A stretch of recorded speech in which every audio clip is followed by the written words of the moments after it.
Et bonsoir à tous, c'est Raven, j'espère que vous allez bien. On se retrouve aujourd'hui pour une nouvelle vidéo qui va être probablement aussi longue que la review de Double or Nothing. Je m'excuse déjà s'il n'y a pas eu de preview, sachez qu'on devait en faire une. Mais voilà, on a à peu près tous nos petites occupations personnelles. Voilà, que ce soit le travail, des petites affaires familiales. Donc voilà. Que ce soit moi, Monsieur VP, on n'est pas tout le temps disponible, on aurait aimé la faire, mais vous inquiétez pas, on est là pour en parler ce soir parce que mon Dieu qu'il y a beaucoup de choses à dire et, même je pense quasiment que des trucs positifs. Mais bon, vous allez voir qu'on va essayer de quand même d'être assez, on va dire, assez réaliste. Le but c'est pas non plus d'enchérir tout. Comme vous le savez, il y aura toujours soit lui, soit moi, on va quand même essayer de gratter un petit peu, sinon c'est quand même pas drôle. Du coup voilà, donc Monsieur VP, bonsoir à toi. Bonsoir. Alors avant de te péter l'ambiance, je tiens à te préciser que la semaine prochaine, parce que nous on enregistre cette vidéo, nous sommes le 28 juin, donc je vais essayer de monter la vidéo au plus rapidement, mais elle sortira cette semaine c'est sûr. Mais juste pour vous dire que la semaine prochaine on se retrouvera pour Money in the Bank. Alors oui, c'est sûr que bon... Voilà. J'officialise mon retrait pour cette vidéo. Merci beaucoup. Au revoir. Je serai tout seul. non, on sera tous les deux, il n'y a pas de souci.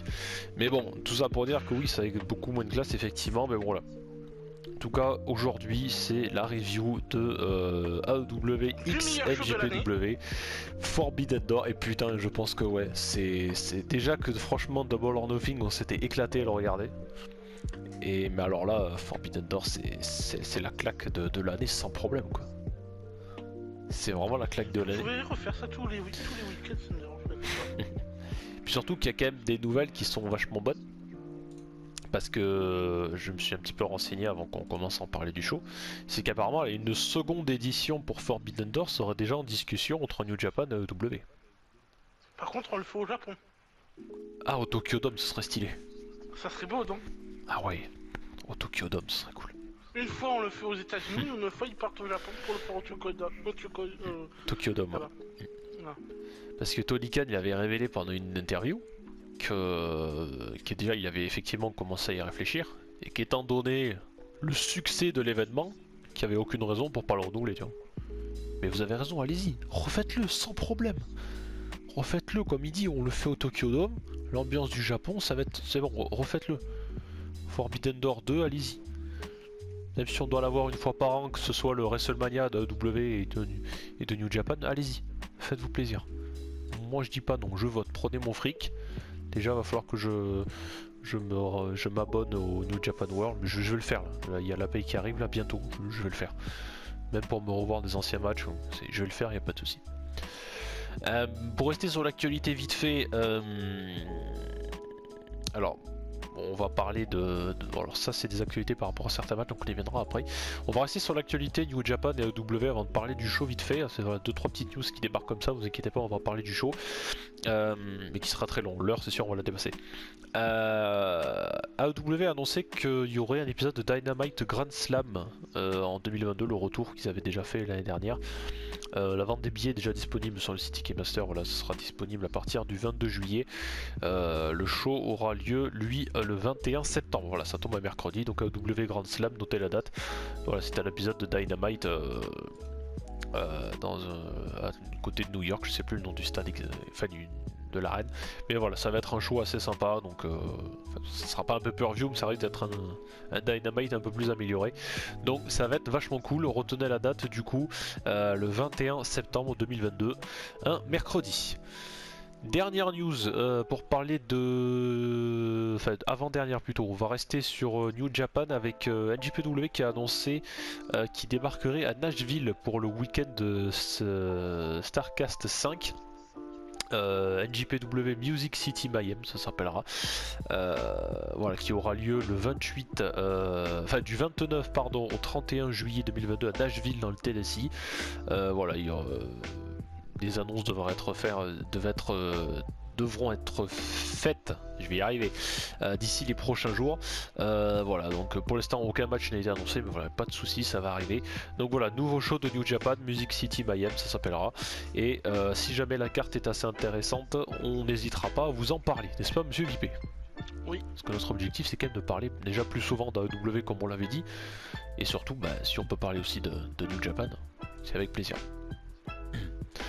Dernière news concernant l'annonce d'un show, ce sera par rapport à Ring of Honor, qui, comme vous le savez, a été racheté par All Elite Wrestling.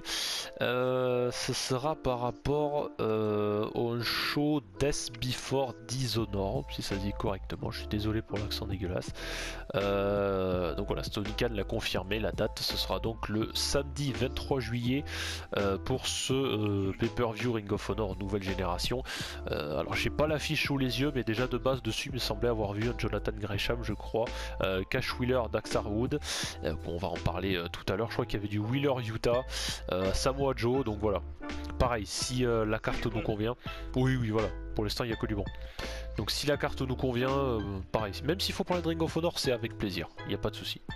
On en parlera vraiment avec plaisir. Donc ce sera que du bonheur. Je pense qu'on est prêt pour parler de ce show totalement incroyable. Oui. Parce que là, il y a eu claque dans la gueule, là, faut le dire. Là. Comme le dit une certaine personne que je mentionnerai pas nom, juste pour savoir si dans les commentaires, dites-le moi si vous avez la référence. Quand le catch est mieux que le sexe, faut en parler. Et là où il faut qu'on en parle. Là, si vous êtes n'importe quel fan de catch et que vous soyez pro VV ou pas, il faut que vous voyez le show parce que là, en vrai, là, il y a quelque chose d'incroyable. Et il s'est passé quelque chose d'incroyable. Bref, AEW Forbidden Door, c'était donc dans la nuit du dimanche 26 au lundi 27 juin 2022, AEW X New Japan Pro Wrestling. Et on va commencer tout de suite avec du coup le buy-in, donc c'est l'équivalent, je vous le rappelle, du kick-off. Alors déjà, monsieur Viper, est-ce que tu as regardé le kick-off? Non, malheureusement non. Ah, il a pas regardé le kick-off, alors c'est bien dommage parce que tu as raté... Alors de base il y avait que 3 matchs annoncés, on en a eu 4. Même si sur les 4, il y en a un pour moi qui m'a un peu plus... À la AEW, ça rigole pas. Ah oui, là il y avait 3 matchs annoncés, il y en a eu 4. Ah oui, d'accord. Ah ouais, non, c'est... VVE ils font plus de kick-off. Enfin si, il y en a un kick-off, mais c'est juste une discussion. Ouais, toi t'en penses quoi de ce match? Je pense que Roman Reigns va gagner. Ah ouais, super. Alors, match suivant. Enfin voilà, le kick-off, c'est ce qu'on fait nous en vidéo. On fait un débat sur le match. C'est une preview en gros. Le kick-off VVE, c'est une preview qu'on fait nous. C'est chacun son tour, on donne son avis sur le match. Puis de temps en temps, il y a une superstar qui vient faire coucou. Enfin bon, voilà. Donc là, 3 matchs lancés sur le papier.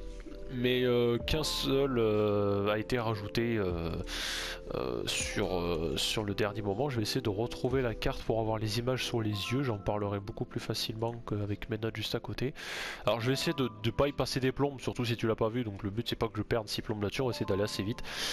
Premier match de ce kick-off, c'était un match par équipe. La Factory, donc QT Marshall et Aaron Solo, qui affrontaient Hiroki Goto et Yoshihashi. Alors j'ai pas noté de grand chose d'incroyable là-dessus, si ce n'est que QT Marshall il a vraiment essayé de se défoncer pour une fois comparé à certains matchs, même si bon il a certes le physique qui l'aide pas trop, mais bon il a essayé de nous faire quelques petits sauts à l'extérieur, mais il a quand même manqué à plusieurs reprises de se tuer. Bon voilà, il va falloir qu'il arrête. J'ai jamais été très fan de QT Marshall, même sa rivalité contre Cody, c'était pas dingue. Aaron Solo à la limite pourquoi pas, je pense peut-être même si je le vois plus pour l'instant rester du côté de W Dark, bon voilà, il n'y a pas trop de projets pour lui. Mais bon après en face voilà, il y avait Hiroki Goto, Yoshihashi, si vous suivez un peu New Japan, bon bah voilà, je pense que au vu des adversaires de ces deux superstars venus tout droit du Japon, je voyais pas en quoi ils allaient perdre, donc voilà, un match assez sympa pour un kick-off. La bonne équipe a gagné, donc voilà, victoire d'Hiroki Goto et Yoshihashi.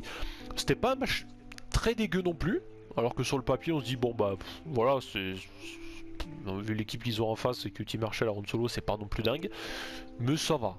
Voilà, c'était pas le match qui va vous marquer, c'est sûr, mais bon, vous le regardez, vous dites ouais, bon, je le regarderai pas une deuxième fois, mais voilà, franchement, on a vu bien, on a vu mieux. Ouais, voilà, ça fait le café.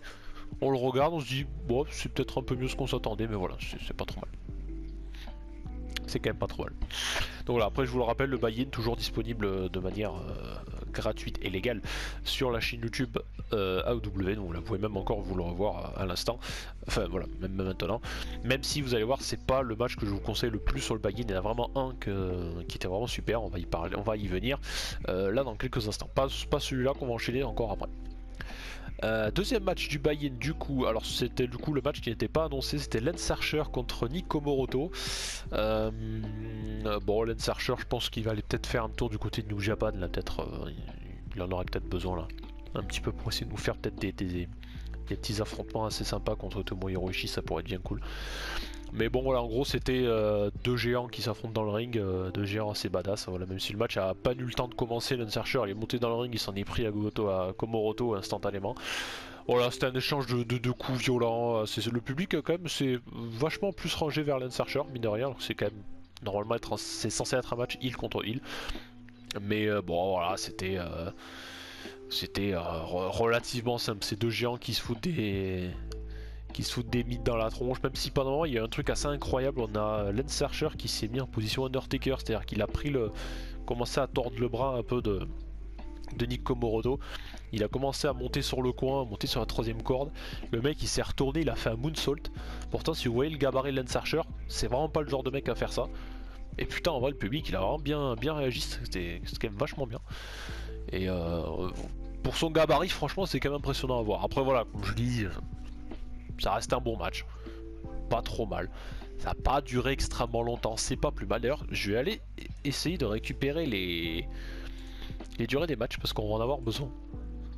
Pas que pour le buy-in, mais on va en avoir besoin. Du coup, alors, je vais essayer de récupérer ça. J'ai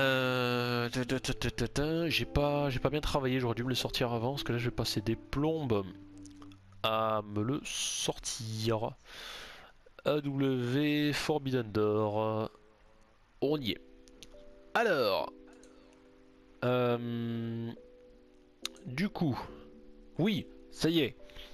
J'ai mon truc. Alors est-ce que j'ai tous les matchs? Non, j'ai pas le match du kick-off. C'est pas grave. Bon, c'est pas. En tout cas, le show a été noté 9,31 sur Game Match. Excellente note.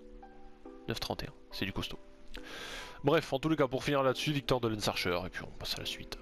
Et là, par contre, on va arriver sur un match que, franchement, si vous n'avez pas vu le buy-in, si vous avez un match à regarder, c'est celui-ci. Keith Lee et Swerve Strickland contre Yoshinobu Kanemaru et El Desperado. J'adore El Desperado. C'est un petit coup de cœur de chez New Japan. Mais putain, qu'est-ce que ça marche bien entre El Desperado et Strickland.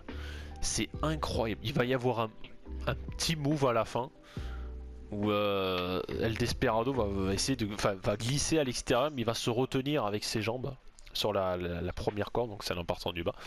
Et t'as Strickland qui va arriver, il va se jeter sur lui. Je sais plus s'il lui fait un double stomp ou un truc comme ça, mais je sais plus exactement, enfin que je revoie la vidéo. Mais bordel, l'image elle est magnifique. Le public il est dingue. Pour un buy-in, le public est dingue. Ils sont vraiment au taquet investis. Et puis l'avantage que je trouve avec Keith Lee, c'est que j'étais en train d'écouter la review de Tonton Sturi, je suis habitué à chaque fin de show, et il y a un truc que je suis assez d'accord avec lui, c'est que Keith Lee, il a un pouvoir, c'est que quand on le voit, il semble quasiment inarrêtable, on se dit le mec il a un gabarit incroyable, t'as pas envie de prendre une bouffe, il te démonte, quoi. Il te soulève comme tu veux, il te balance, quoi. Il est incroyable. Et quand tu vois le gabarit de Kanemaru et d'El Desperado, tu dis les mecs, techniquement, dans la logique des choses, ils n'ont aucune chance. Et bien même avec ça, ils ont quand même réussi à rendre Keith Lee à un certain moment un peu en difficulté. Et c'était quand même vachement bien. Parce que c'est vrai que comme je dis, si on respecte la logique des choses, ils n'ont aucune chance. Le mec il les chope, il les attrape, il les fait voler, il les défonce. Mais en vrai, ça rendait vachement bien. Et comme je dis, le public vachement investi pour un buy-in, ça fait vachement plaisir. Et putain, très bon match. Pour un kick-off, très recommandé. Même pour toi, monsieur Vipé, si tu l'as pas vu. Les autres, si tu le regardes pas, c'est pas très grave. Mais franchement, celui-là, regarde-le. Voilà, gratuit sur YouTube, c'est dans le buy-in, chaîne YouTube AEW. C'est petit bonheur, ça fait plaisir, c'est cool. Franchement, ça fait plaisir. Voilà. Ça fait plaisir, tout comme la moto qui passe, mais vous êtes habitués. C'est du classique, c'est pas grave. On est habitués. Bientôt, j'en ferai un gag, je mettrai un petit emoji qui fait qu'une moto qui passe devant la vidéo. On va essayer de faire un truc bien. Dernier match, du coup, de ce buy-in. Après, je vais te laisser parler. C'était un match à 8, le Gun Club, donc Austin, Colten, Billy Gunn accompagné de, enfin accompagné non, il a quand même catché aussi de Max Caster contre DKC, Kevin Knight, Alex Golin et Yuya Uemura. C'était je crois les Young Lions du côté de New Japan, mais New Japan US du coup. Donc je crois que c'était ceux qui ont été entraînés par certains catcheurs. J'espère que vous suivez un peu, je vais pas dire son nom tout de suite parce qu'il va faire une petite apparition après. Mais bon, l'entrée du Gun Club, moi je suis toujours pas fan, voilà, le rap de Max Caster là, sur la musique yo, ouais, yo, bon. Ah non, ça je suis désolé, ça marche pas pour moi. Et alors le tout cas c'est que ça marche pas pour moi, j'ai l'impression que le public, mine de rien, bah ils accrochaient bien. Ils ont trouvé ça chouette. Parce que Max Caster il a passé son temps à clasher l'équipe en face en disant ouais toi tu fais ci, toi tu fais ça, mais en fait t'es pas capable de faire ça. Enfin, je sais pas trop ce qu'il a dit, j'ai pas vraiment suivi. Mais ça a clashé un peu et le public franchement il était en mode oh putain ce qu'il t'a mis. Bah mine de rien ils étaient quand même assez investis derrière Max Caster. Donc j'ai envie de dire tant mieux. Si ça peut lui faire plaisir. Bon après voilà on a eu Danhausen qui a fait une petite intervention où je sais plus ce qu'il a fait, il a coupé une musique. Pour dire qu'il avait un truc à voir avec le Gun Club. C'était une bêtise, il y a des membres du Gun Club qui sont repartis backstage. Ça a fini en match handicap 4 contre 2, mais mine de rien, Gun Club, ils s'en sont totalement bien sortis. Et putain, Billy Gunn, pour l'âge qu'il a, eh ben bordel, il s'est bien débrouillé le Saligo. Je sais pas quel âge il a, Billy Gunn. De voir 54 ou 55. Parce que oui, ça fait un petit moment quand même qu'il est dans le métier. Il a 59 ans. Ah ouais. 59 ans. Eh ouais. Eh ben putain, il est dans une forme physique le salaud. Putain, j'aimerais bien être gaulé comme lui à 60 balais. Putain, 60 balais le mec. Eh ben il gère. Oui, quand même. Il gère la fougère. Donc après oui, je pense que c'est peut-être le moins bon match du buy-in. Même si bon, on s'attendait peut-être pas à grand chose non plus, mais bon. Voilà, on finit le buy-in, il y a eu des matchs sympas. Donc on se dit bon, ça c'est bien mignon, mais maintenant on veut, qu'est-ce qu'on veut, c'est quoi qu'on veut? La carte principale. La carte principale. Et la carte principale, bon vous êtes habitué en général, c'est Monsieur VIP qui commence. De toute façon je vais le laisser parler parce que j'ai trop parlé, c'est bon, je vais le laisser faire toute la carte. 9,31 noté sur Cage Match ce pay-per-view. Sur 10. C'est bon les gars, mettez 10. Et la moins bonne note c'est 5 sur 10. Et c'est un match féminin, c'est sûr. Ah je sais pas, enfin la moins bonne note générale. Ah. Et l'opener, c'était un match à 3. Il s'agissait de Chris Jericho, Sami Guevara et Minoru Suzuki contre Shota Imuno, Wheeler Yuta et Eddie Kingston. Ça a duré 18 minutes 58 cette affaire, allez 19 minutes. Vrai bonheur. 19 minutes de ce match. Et fais-toi plaisir. Ben pour moi c'était trop court, tu vois. Ce match-là. Ah ouais carrément, c'est vraiment trop court. 19 minutes c'était trop court. Je voulais en voir plus. Parce que les 6 dans le même ring, c'est tellement bien. C'est beau. C'est de l'art. Là ça s'appelle pas du catch, hein. C'est de l'art. Moi il y a un truc qui m'a quand même, j'ai trouvé ça vachement stylé avant même que le match commence. Les annonces au micro japonaises de monsieur Takuro Shibata. Takuro Shibata c'est le mec qui annonce les catcheurs quand ils rentrent, mais en japonais. C'est le... Vraiment oui, voilà. Oui. Mais rien que sa présentation en Jap, franchement en vrai j'aurais eu New Japan World, j'aurais regardé le show en version japonaise. Mais c'est mieux qu'il y ait au moins le présentateur qui japonais pour faire ça, parce que si tu mets je dis pas ça parce que c'est pas méchant, hein, mais si tu mets un américain qui veut présenter un catcheur japonais, ça fait moins classe. Après j'adore Justin Roberts, hein. C'est un super annonceur. Il est très très bon. Il est vraiment très cool. Mais Même monsieur Takuro Shibata, bon bah voilà quoi, il y a un truc qui rend taqué bien quoi. C'est autre chose. Et c'est bien vu que c'est un show WNJPW qui s'est mis les deux. C'est bien. Oui, moi ça c'est bien. Bonne initiative. Ça c'est une bonne chose qu'ils ont fait. C'est très bien. Puis, je suis quand même content de ce match parce que moi ça m'a permis de découvrir. J'en avais déjà entendu un petit peu parler, j'avais vu quelques extraits, mais de voir la qualité dans le ring de monsieur Shota Umino, pardon. Oui. Et bah en vrai c'est une belle découverte ce garçon. Il y a potentiel hein, chez lui, il y a projet là. Futur grand, hein. Ah ouais c'est bien ça. Ça c'est très bien.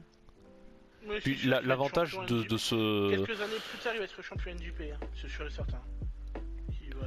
l'avantage qui est bien avec ce type de show, c'est que ça a permis à certaines personnes qui potentiellement De de découvrir connaître des ouais catcheurs voilà c'est ça, japonais. exactement. Si qui c'est s'intéressaient ça pas qui- du tout à New Japan ou alors très très peu, mais ça a permis de Ou découvrir. inversement. Alors nous, on en Parce que connaissait si. déjà quelques-uns, donc c'était pas une grosse découverte. Mais pour certains, dont ce fameux catcheur Shota Imuno, moi je connaissais pratiquement pas. De nom, Moi non plus. mais pratiquement pas. Je l'avais entendu une fois de nom comme ça par Sturi, par Sturi parce qu'il en avait parlé une fois. Ouais. Mais après Mais le là, c'est voir, une belle vraiment découverte le en voir, vrai. je l'ai jamais vu catcher. Mais là, ça m'a fait plaisir de Et le en vrai, voir. c'était cool. Bon, Mais c'est quand même un peu inversement. S'il y avait des Japonais qui l'ont regardé, voir des catcheurs américains, ouais, bien sûr. pas, voilà. Ça pourrait. Après, le ça cas, qui c'est est qu'il y a quand bien même quelques catcheurs américains qui sont aussi allés se battre du côté du Oui. Japon. Oui. John Moxley, Chris Jericho, voilà, Voilà. pour ne citer que. Bon, Par après, contre, au on en début parle du match, il y a eu Wheeler Yuta qui nous a fait une folie avec le public au début là. Ah, le public était à fond derrière Wheeler Yuta, c'est Ah, mais incroyable. il était en feu. Il était en feu là. Ah, mais lui, dans le Blackpool Combat Club, ça va être quelque chose. Là, William Regal, là, plus le nouveau membre qui va arriver après, on le dit pas tout de suite. Mais là, William Regal, il est arrivé, il a dit moi, je vais poser mes couilles, je vais prendre lui, on va faire une équipe, on va rouler sur tout le monde. Et le mec, il est venu, il a fait, et il a pas choisi les plus mauvais. Alors, monsieur William Regal, merci. Merci d'être dans le catch, restez-y. Et VVE, j'espère que vous avez bien le somme.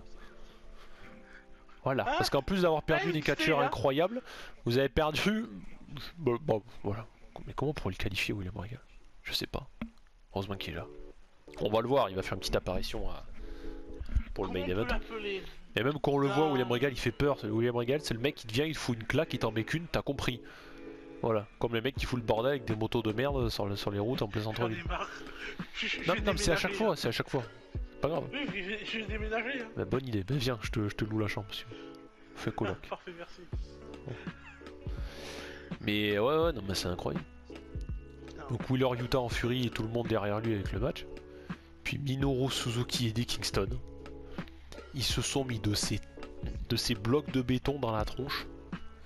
Mais Minoru Suzuki, il a le syndrome du mur de béton. C'est-à-dire que tu peux taper comme un malade sur son torse. Le mec, il a quoi, 53, 54 ans? Je crois, non, attends, Minoru Suzuki.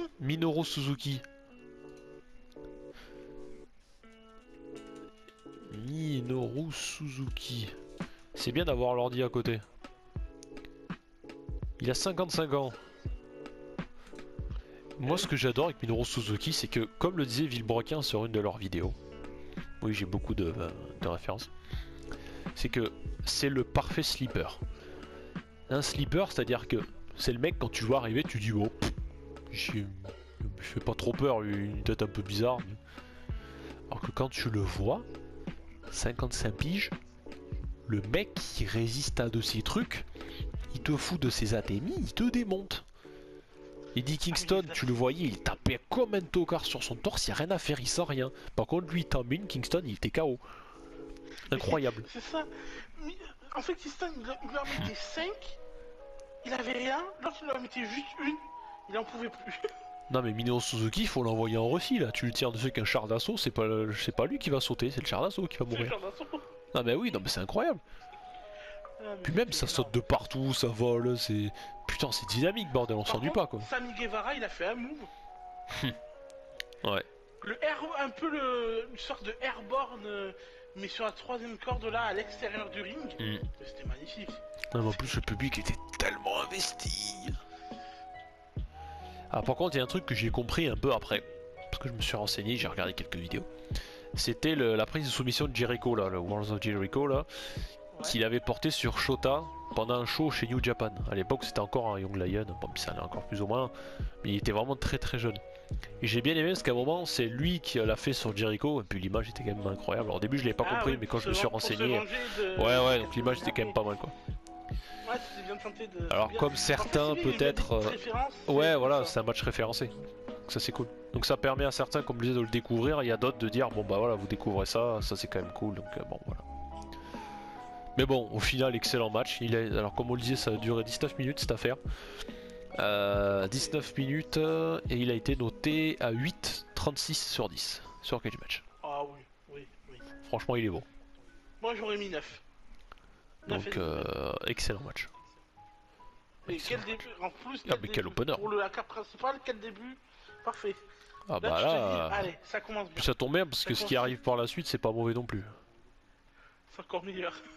C'est encore de mieux en mieux. Allez, deuxième match. On passe à la suite, on fera un petit bilan à la fin. Match suivant, c'était un match où les gagnants raflent tout. C'était pour les titres par équipe Ring of Honor et IWGP. FTR, donc Dax Harwood et Cash Wheeler, qui était déjà actuellement champion par équipe Ring of Honor, contre Jeff Cobbs et le Great Okan, qui était champion par équipe IWGP. Ainsi que Roppongi Vice, donc Rocky Romero et Trent Beretta, voilà, qui eux par contre n'avaient absolument rien à perdre, il avait dit, donc nous on va y aller à fond. Et il y a un truc que j'aimerais quand même souligner pour ce match, Oui. c'est que, est-ce que tu te rappelles de l'équipe des Revival chez WWE, Scott Dawson et Oui. Dash Wilder? Oui. Et est-ce que tu te souviens, mais non, enfin, on va dire Scott Dawson, Dash Wilder chez WWE, est-ce que tu te souviens d'un truc marquant qu'ils ont fait? Mis à part le fait qu'à NXT ils étaient quand même pas mal, mais dans le roster principal. Est-ce qu'il y a un truc qui t'ont marqué? Ils ont gagné une fois les titres par équipe. Ouais. Et après, après, rien de marquant, à part juste qu'ils ont été associés pendant quelques temps à Randy Orton. Mais après, rien du tout. Donc il n'y a rien de bien extraordinaire. Non, non. Mais par contre, maintenant, si je te dis, d'ici 2-3 ans, ouais, tu te souviens de Dax Harwood et Cash Wheeler, FTR, Oui. chez AEW? Ah bah Oui. moi je dirais ouais. Champion Ring of Honor. Et alors j'ai pas précisé pour le match d'avance qu'en général on le dit tout le temps. Mais voilà, c'est Chris Jericho, Minoru Suzuki, Sammy Guevara qui ont gagné. Voilà, ça me vient même de me dire maintenant. Voilà, parce que je sais qu'en général je le dis tout le temps à la fin. Voilà, victoire des Heels. Ouais, et comme je disais du coup, c'est que moi si on parle d'FTR maintenant, je me dis ouais, champion Ring of Honor, champion IWGP puisqu'ils ont remporté ce triple menace. Et oui. Par contre, 3 équipes. si tu remarques bien, là, dans toutes les compagnies où ils sont passés, Champion. ils ont remporté tous les titres Exact. par équipe. Puis l'avantage c'est que maintenant qu'ils sont champions Ring of Honor, donc là ils vont pouvoir aller le défendre dans le prochain show où on vous en parlait là Et ça veut dire tout à qu'on l'heure. pourra les voir à NJP. Et on pourra aller voir au Japon. Ah, mais ça Peut-être serait aller affronter des boulets de club, etc. Je lui dis oui, ça, mais. Ah bah oui. Attends, je vais prendre ma carte bleue, je vais aller la redonner. C'est là que je me disais putain mais j'espère que chez BV ils sont en train de se dire les gars on a perdu une bonne équipe là. Non, non, non, non, pas que ça. On s'est foutu dans la merde tout seul. Ah ouais, D'avoir ouais. lâché plusieurs personnages, plusieurs catcheurs et en fait produire de la merde. Désolé de dire ça, mais faut voir ce qui est vrai. Des fois, il y a des choses, c'est de la merde. Parce que là, alors moi il y a une blessure de Dax Harwood. Est-ce que c'était prévu ou pas? Je sais pas, je pense pas. Vu comment ça a été fait, alors je sais pas, peut-être qu'on se trompe. Et du coup Dax Harwood il est retourné backstage pendant un petit moment. Pendant ce temps on a Jeff Cobbs qui nous a fait un standing moonsault, le gabarit qu'il a c'est incroyable aussi. Si j'ai bien regardé, il a dû se déboîter un truc. C'est sur une il est descente du parti coude là. je crois, qu'il a eu mal. Voilà. En fait, il s'est déboîté, je sais plus quoi. Il est parti, il est revenu plus tard parce qu'il s'est fait remettre. Par contre quand il est quelque revenu, chose, putain standing ovation enculé. La vache, les gens ils l'ont vu revenir, Mais c'est quand comme il des s'est dingues. déboîté Ah putain Dax Harwood il revient. Il soit déboîté le coude ou l'épaule, et donc il a dû partir pour se vite fait le remettre. Parce que pendant qu'il est parti, Cash Wheeler c'était le héros. Il était tout seul Ah, le mais mec, tout seul, contre deux équipes. Il a géré, hein. Et puis c'est incroyable. Tu vois, en solo. Mais les deux voir en solo ils se c'est débrouillent au bon. taquet bien. Si un jour pour quelconque raison ils doivent se séparer, j'espère pas parce qu'ils sont excellents en équipe. Mais si un jour ils doivent se séparer, ah ouais mais c'est incroyable. Mais en vrai, quand tu voyais la qualité du match, enfin, pour moi tout le monde méritait. Oui. Même si j'avais vraiment envie qu'FTR gagne pour vraiment montrer et prouver à ceux qui disent ouais chez eux ils veulent que dalle, c'est des équipes de merde et tout. Juste pour dire voilà. À tous ceux qui disaient ce genre de conneries, non. Oui, ceux qui les ont connus avant, c'est vraiment une très bonne équipe. Leur dernier run à WWE, ils allaient avoir pas une storyline, mais comment ça s'appelle, une nouvelle gimmick, mais vraiment nulle. Ouais, pour faire des clowns, je crois, ou un truc comme ça, mais voilà, pour faire les ça. débiles, je crois. Donc ils sont partis au bon moment et Ah ouais, non, mais là, clairement. Parce que sinon, on les aurait encore en train de faire le guignol avec le New Day. Non, là clairement, c'est là que c'est le genre de match qui fait fermer la bouche à tous les gens qui disaient oh c'est une équipe pourrie, oh bah yo y'a moyen. C'est tombé les gars. Là, à NXT, ils montraient bien qu'ils avaient du talent. Quand c'était dirigé par Triple H, Michaels, Ouais, ça c'était l'ancien NXT ça. Voilà, mais là, à l'ancienne NXT, là on voyait qu'ils avaient fait des preuves et tout. Il y avait une équipe que j'aimais bien chez NXT, là, bon c'était il y a longtemps, c'était Blake et Murphy. Quand ils étaient avec Alexa Bliss. Les Ascension aussi. C'est Ascension, On bah a oui, vu. évidemment. Enfin bon, c'est pas le sujet du jour mais bon. Non, c'est pas Ça a duré combien cette affaire? 16 minutes 19. Propre, Propre. c'est cool. C'était très cool. Excellent match.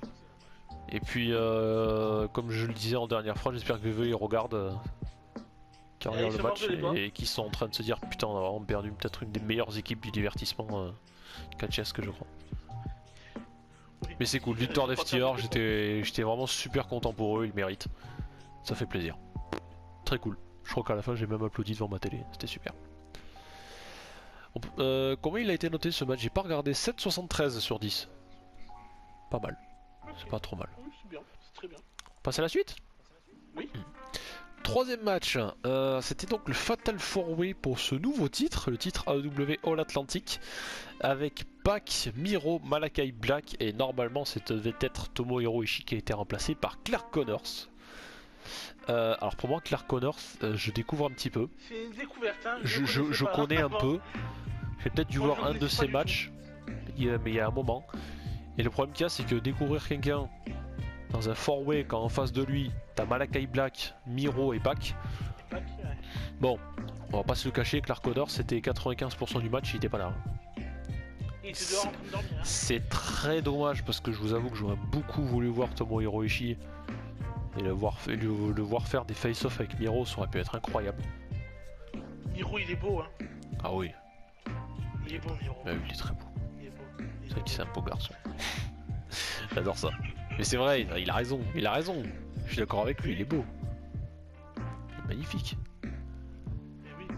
Alors après le match, moi je pense que le match pour moi il était pour Malakai et pour Pac. Je voyais personne d'autre qu'un des deux gagner. Après je me dis Malakai Black, bon il a la House of Black, il a du monde autour de lui. Oui, Bon s'il gagne pas le titre c'est pas... Ouais mais ça me... Voilà quoi. Le fait que ce soit pas lui qui l'ait gagné, ça m'a pas plus dérangé que ça le but. Ouais bon ok, il a pas gagné. Pas qu'il est là un peu plus longtemps que Miro et Malakai Black. Ah oui. Je sais pas. Il est là depuis un peu plus longtemps qu'eux. Et il me semble oui. Donc c'est peut-être pour ça aussi qu'ils lui ont donné le titre. Il est là depuis longtemps. Ouais, après, est-ce qu'il y a vraiment des projets maintenant pour Miro ou Malakai? Je sais pas. À voir par la suite. Bon, après, Clark Miro, Connor, on a quand même hein. eu un petit réveil à la fin. Il nous a fait des trucs quand même pas trop mal à la fin. Alors après, oui, il faut quand même rester en tête. Enfin, faut quand même garder en tête que c'est quand même un titre de mid-carder. Hein, donc voilà, les gens qui. C'est pas un titre qui est là pour concurrencer le principal. Voilà, ça reste un titre intercontinental, on va dire. Ou un équivalent. Voilà. Même si c'est un titre qui est intercontinental, qui a beaucoup de valeur, hein. Même si bon, à l'heure actuelle pas trop, mais bon, voilà, ça restera un titre de mid-card, donc, mais bon, c'est quand même cool, parce qu'on dirait que ça fait certes un titre de mid-carder, mais ça fait toujours un mal de championnat en plus dans les pay-per-view, et en vrai non, c'est... Mais on pourrait avoir des bons matchs quand même. Ouais, ça a duré 15 minutes 10 cette affaire, c'est pour une note de 7,88. Oui, c'est correct, c'est bien. C'est correct, ça va. C'était pas trop mal. Pas grand chose d'autre à rajouter là-dessus. Ce n'est que voilà, Clark Connor vraiment effacé du match. Et puis voilà, pour moi le match ça tournait vraiment autour de Malakai et Pac. Une prochaine fois vraiment en solo contre peut-être contre Miro pour voir comment il se débrouille vraiment en solo, voir. Mais après le truc là c'est que Malakai Black et Pac ils sortent quand même d'une rivalité. Où il était en équipe avec Penta, Phoenix contre la House of Black et tout. Donc c'est pour ça que c'était vraiment centré beaucoup sur eux et que pour moi le match il tournait vraiment que autour d'eux quoi. Mais bon, ça va. C'était quand même pas mal. C'était pas le mal de la soirée, mais c'était quand même... c'est pas mal. C'était quand même pas mal. Bon, soit là, donc j'ai pas plus de choses que ça à dire dessus. Non plus. Si ce n'est que Et on va passer à la suite. Passons à la suite avec un match qui devait être à 4 de base. C'était donc le Bullet Club, donc Matt Jackson, Nick Jackson et El Fantasmo en compagnie de Hikuleo contre Darby Allin, Sting et Shingo Takagi. Je rappelle que de base il devait y avoir Hiromu Takahashi. Mais je crois qu'il a été, je crois qu'il était malade, un truc comme ça, d'après ce que j'avais vu. Oui, il était malade. Ouais, donc il a pas pu se déplacer. C'est dommage, j'aurais beaucoup voulu voir Hiromu Takahashi en équipe avec, avec Sting, Darby Allin, ça aurait pu être un truc incroyable. Mais match trio, ouais, vraiment pas mal. Et il y a déjà un truc sur lequel qu'on parle, si ce n'est la durée qui a duré 13 minutes 01, très précis, pour une note de 7,58. L'arrivée de Sting, Ouais, elle était pas mal. l'arrivée de Sting était pas mal. L'arrivée de Sting elle est pas mal parce que J'ai vu- les en gens fait, font leur les entrée apprendre, j'ai et quand il y a vu la un musique truc de noir Sting, arriver, ils rentrent pas en fait. il vole. Non. C'est ça. Et on se dit bah il est où? Pourquoi il vient pas? Alors au début quand il y a eu ça je me dis ah putain non ils vont nous faire un segment ou... Comment on appelle ça? Merde, ou putain j'arrive plus à parler. Un segment où genre il s'est fait attaquer backstage, ils vont mettre quelqu'un d'autre à sa place et tout. Et en fait pas du tout. Pas du tout mes amis, parce que Sting il est où? Eh ben, il est toujours pas là, donc les Bucks y rentrent, ils sont contents avec Hikuleo, avec El Fantasmo. Et à un moment il y a une lumière noire. Et là tu vois Batman là. Il y a Batman qui est planqué en haut là. Mais le truc, comment il arrive? Et là tu dis putain mais il y a un mec qui nous observe là-haut. Ça serait éteint. Et là t'as Batman. Mais c'est pas Batman en fait, c'est Sting. Sting il est en haut du petit écran d'entrée là. Et il saute sur tout le monde. Il saute sur tout le monde le bougre. À 63 ans. 63 ans le mec il saute là. Il veut finir sa vie, c'est pas possible. Ouais c'est dingue. 63 ans le mec il te fait un saut comme ça, il atterrit sur tout le monde. Et là ça y est. Là c'est la pagaille. C'est incroyable. 63 ans. Eh bah putain j'aimerais bien être comme lui. C'est incroyable. Sting, c'est le genre de mec qu'il aurait été chez VVE, on se dirait ouais c'est comme Goldberg, le mec qui fait un match de temps en temps, il vaut plus rien et tout. Sting putain chez AEW, 63 piges, putain il est bien quoi. Alors oui, il fait des trucs pour lui, j'ai envie de dire voilà, il a peut-être pas grand chose à faire, c'est normal. Mais quand même. Mais ce qu'il fait, putain à 63 ans je connais pas beaucoup de monde moi qui arrive à faire des trucs comme il fait. C'est dingue. C'est beau le catch, hein. Ah bah ouais, surtout à cet âge-là. Quand t'arrives encore à faire ça. C'est vraiment dingue. Il y en a qui ont du talent à leur âge, à 63 ans, de continuer à faire des bonnes prestations. Ah ouais. Et il y en a d'autres que je citerai pas de nom, hein, mais... Ah ouais. on peut en mourir, hein, si on le bien. Par contre, il y a quand même un truc, franchement, c'est exactement ce que j'ai marqué. J'ai marqué si un jour on m'aurait dit que Shingo Takagi et Sting se fera un check, j'aurais jamais cru. Je t'aurais dit, bah, déjà comment tu qu'ils se rencontrent, il ira jamais. C'est ça. C'est Spider-Man No Way Home, c'est Doctor Strange Multiverse of Madness là. C'est Shingo Takagi là, putain moi je suis catcheur mais même Forbidden Door quand tu regardes les photos, bon vous le verrez sur le montage parce que je vais le faire fonctionner comme ça, mais quand tu regardes les affiches où t'as les deux le catcheur sur la gauche et le catcheur sur la droite, autour d'eux il y a un genre de cercle, on dirait ce qui fait apparaître Doctor Strange pour aller dans une autre dimension ou dans un autre endroit. Donc c'est ça, s'il faut un jour on va avoir un autre catcheur de notre fédération, je viens de tel univers, je viens pour te défier, nan. Mais c'est ça, c'est Doctor Strange et Multiverse of Madness, c'est le MCU là. C'est le Wrestling Wrestling Cinematic Universe, hein. C'est le WCU là. Ah ça pourrait bien le faire. Puis franchement il y a un truc qu'il faut quand même souligner. Quand tu regardes le style des Young Bucks, ils sont vraiment, j'ai envie de dire, toujours dans l'exagération, à faire un peu de comédie, à faire des petits gestes partout, à remuer comme des cons. Mais on les connaît comme ça. Mais justement, j'ai envie de dire, ça marche tellement bien avec le public. Voilà, allez voir faire les couilles. Ah bah non, mais moi non plus. Cool de faire ça. Mais je trouve ça trop bien. Puis bon, El Fantasmo, il a voulu les suivre aussi. Bon, voilà, tout ça pour griffer le dos de Darby Allin. Hein. Le pauvre, il a dû avoir des marques. Mais bon. Ah, mais c'est beau le catch, c'est... Ouais. Puis autre chose qui est beau, c'est qu'à un moment il y a un Darby Allin qui a fait un hot tag avec Shingo Takagi. Et putain c'est dingue comme Shingo Takagi, parce qu'il a quand même un certain âge lui aussi. Il a quel âge lui? Et ben justement, c'est ce que je suis en train de regarder, parce qu'il a quand même un certain âge, je pense, il est pas tout jeune le garçon. Il a 40 ans. Bon, Ah, ça va encore. ça va, c'est Mais un bon, peu ok, large, il a quand même 40 ans. d'un catcheur. C'est vers la fin. Ouais, c'est sûr, il est plus proche de la fin que du début. Mais à 40 piges, alors oui, il est quand même super bien foutu. Mais c'est dingue comme il arrive à suivre le rythme rapide et fluide des Bucks. Parce que quand il a fait le hot tag, putain, il était d'une rapidité, mais incroyable quoi. Il t'a eu un rythme mais aussi rapide que Orton quand il te fait comment ça s'appelle là? Power Slam là. Oui. Ça va vite avec les Young Bucks, ça marche bien. Puis pour revenir sur Sting, on va revenir sur le fait qu'il a 63 ans, même ça fait 15 fois qu'on le répète en 5 minutes. 63 ans, hein. Le mec, il a vendu que dalle sur un double super kick des Young Bucks. Ah oui. Il a pris un double super kick, il est resté debout, les Bucks ont fait c'est pas normal ça par contre. Il y a un problème. Hein. Vous m'avez mis quoi là? Hein? Double coup de la corde à linge, le mec il les a défoncés. Oui. Incroyable. C'est Sting, c'est juste ici, incroyable. Sting. Mais Sting il saute comme Batman, hein, il résiste aux coups de chaise dans le dos, les doubles super kicks ça lui fait rien. On dirait qu'il a un second souffle à la AEW.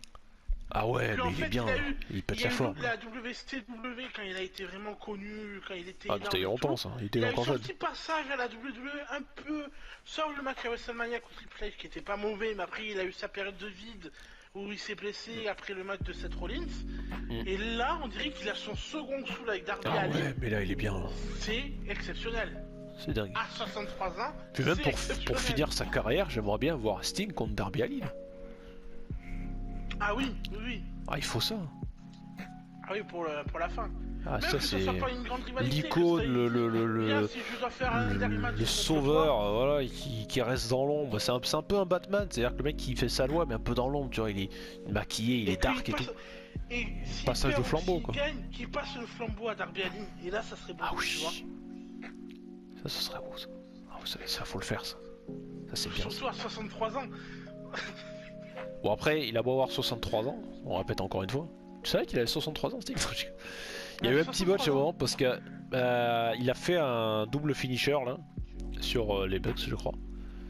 Et il est parti directement à l'extérieur pour s'occuper d'un des... Je sais plus si c'était Nick ou Matt Jackson. Sauf qu'apparemment c'était peut-être pas prévu. Parce que... comment ça s'appelle alors qu'est-ce que j'ai noté? Petit bot de Sting avec le double finisher. Le mec part à l'extérieur alors qu'il devait faire le low blow et le pince-téton à El Fantasmo. Parce qu'on le voit à un moment il sort directement. Et je pense qu'il s'est souvenu qu'il devait remonter pour s'occuper d'El Fantasmo. Pour lui faire un low blow, voilà, bien caché. Il a fait le fameux pince-téton. Mais c'est pareil, il y résiste à ça. Il n'y a pas de téton. Incroyable. Sting. 63 ans. C'est vrai qu'il a 63 ans, Sting. Arrêtez de le répéter. Mais bon après, que dire de plus? Oui. 63 ans. Putain, incroyable. Mais voilà, très bon match, c'était encore un très bon match. C'est pour des catcheurs comme Shingo Takagi et qui font gagner au Japan et tous les autres évidemment. Mais c'était super. 13 minutes 01 de match, voilà, 7,58. C'est très bien, très bien. La soirée ne fait que commencer, c'est cool. Combien de notes? 7,58. Ah, j'aurais mis 7,63. Ah, ouais. Moi j'aurais 7,62. Non, parce que Sting a 63 ans. Ah ouais, 63 ans, c'est clair. Allez, match suivant. Match suivant, c'est le match pour le titre féminin EW.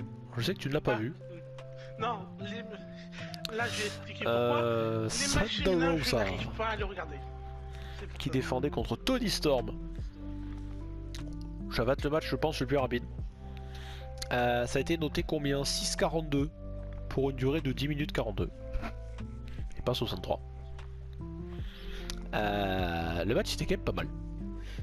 Affiche face contre face, voilà, les petits serrages de main au début. Mais il y a quand même un truc qui m'a un peu gêné là-dessus. Alors oui, je suis désolé, mon investissement dans la division féminine ne s'arrange pas malgré une prestation qui est restée relativement correcte. Mais pour moi, Tony Storm chez AEW, j'y arrive pas. Il y a des gens comme ça qu'on peut croire que ouais, tout seul chez AEW ça va mieux et tout. Et il y a des gens, pour moi, ça marche pas. Et pour moi, il y a 2 catcheurs avec qui j'ai cet effet-là. C'est Tony Storm et Adam Cole. Voilà, pour l'instant. Après, ça peut changer. Sur un des deux, je suis pas d'accord. Ouais. Et je sais sur lequel t'es pas d'accord. Parce que l'autre, tu le regardes pas. Oui. Donc je sais. Et on en parlera après. Donc oui, le match était pas mal. Sur une dizaine de minutes, ça allait. Ça faisait le café. Mais qu'est-ce que j'allais dire? Ouais, mais j'ai pas vraiment senti que Thunder Rosa me semblait en difficulté. Enfin, quand t'es vraiment, on va pas dire en difficulté, mais t'es vraiment en danger. Que difficulté, s'il y a des moments quand même elle a un peu galéré. Mais je sais pas pourquoi, je m'attendais rien du tout. Et je voyais vraiment pas Tony Storm venir récupérer le titre de Thunder Rosa. Et d'un côté, j'ai envie de dire, c'est dommage ou pas, je sais pas. Parce que, voilà, ça fait pas extrêmement longtemps qu'elle a son titre, ça fait un petit peu, mais c'est pas vieux non plus. Mais je vois pas vraiment qui c'est que maintenant qui pourrait aller chercher. Qui devront trouver quelqu'un, ils vont nous construire quelqu'un. Mais Tony Storm, pour moi, je sais pas, je vois pas quelque chose d'incroyable. Et comme je dis, le match était pas mal. Même si, comme je dis, l'investissement est pas foufou. Je pense que oui, c'est sûr, si je dois choisir, c'est peut-être le match que j'aimerais le moins. Mais même si après j'aurais.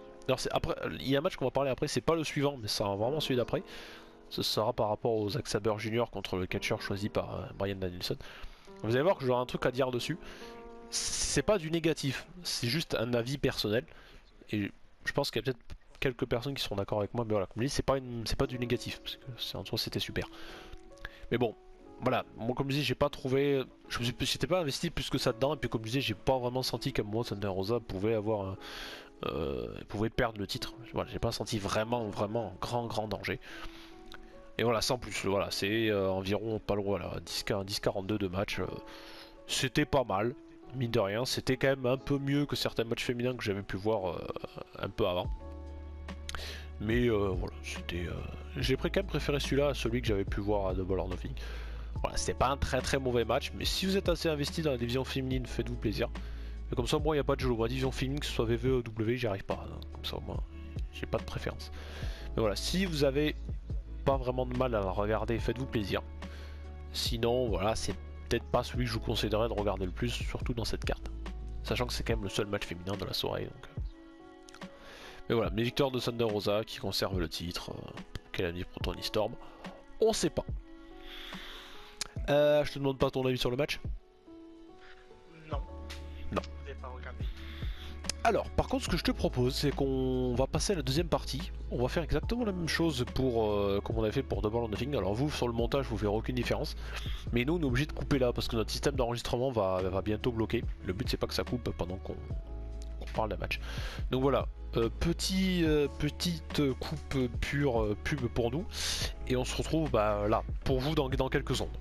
Donc à tout de suite. On s'était arrêté, donc comme je dis voilà, pour vous n'aurez pas de différence vu que je ferai un petit raccord au niveau du montage audio.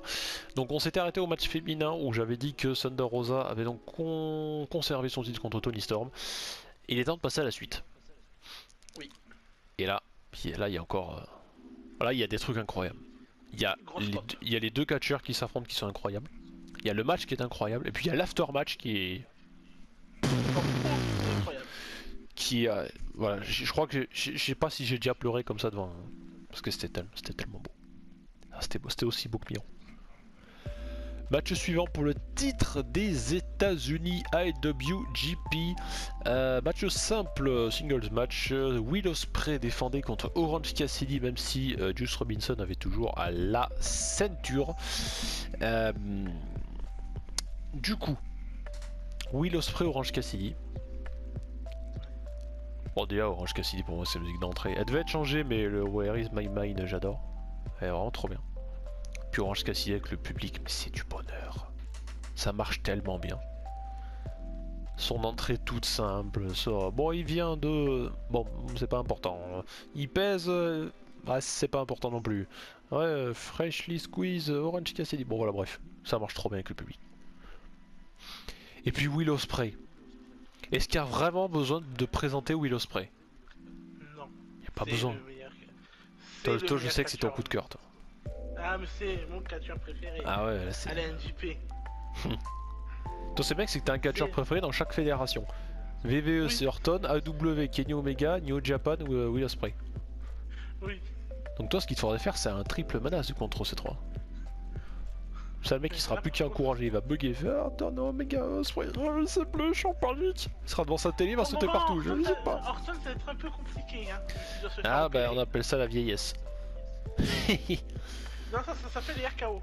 Yark, ouais. À tomber sur le dos. Bon, Will Ospreay, Non. Orange Cassidy. Du bon. 16 Très minutes bon 43. Du très bon. 9-14 sur 10. C'est du violent. Et sur Cage Match, c'est le match le mieux noté de la soirée. Combien 9-14. Waouh. Voilà, c'est le mieux noté. Même tout le reste, c'est pas autant bien noté que celui-là. Pour Cage Match, c'est le match de la soirée. Et en vrai, c'était trop bien. Je dis oui. Parce que oui, il y a eu la grosse domination de Will Ospreay, mais on s'y attendait un petit peu en même temps. Mais on se disait, peut-être pour certains, ouais, Orange Cassidy, contre Will Ospreay, ça va pas être dingo et tout. Mais quand Orange Cassidy s'est relevé, il s'est réveillé, c'était une dinguerie. Parce qu'Orange Cassidy, sans parler du fait que ça reste un sleeper aussi quand tu vois du ouais, c'est quoi ce mec, mais met dans les poches et tout. Ouais. Il est incroyable.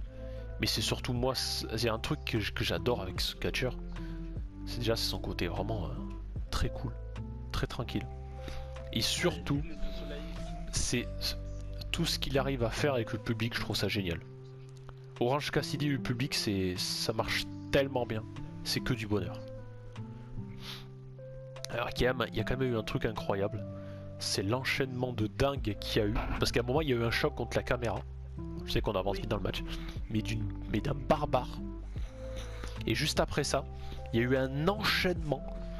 Mais d'une rapidité, d'une fluidité, c'est incroyable. Parce qu'Orange Cassidy va trouver un truc incroyable. C'est qu'à un moment, il y a Will Ospreay qui est sur la troisième corde, de dos. Et il se dit, tiens, vu que je suis tombé, je vais faire semblant d'être Kaboot pour qu'il fasse son moonsault, là, qui saute en arrière. Et que je le contre. Sauf que, oui, Will Ospreay a sauté. Donc il a vu qu'il a pas touché. Enfin, parce que Orange Cassidy s'est tourné. Il a fait un deuxième saut qu'il a raté. Et il en a fait un troisième. Cette fois, il a touché. Orange Cassidy était toujours à terre, il était juste en train de se rouler, Ospreay l'a chopé. Le mec, voilà, il te fait des standing moonsaults sur place. Will Ospreay.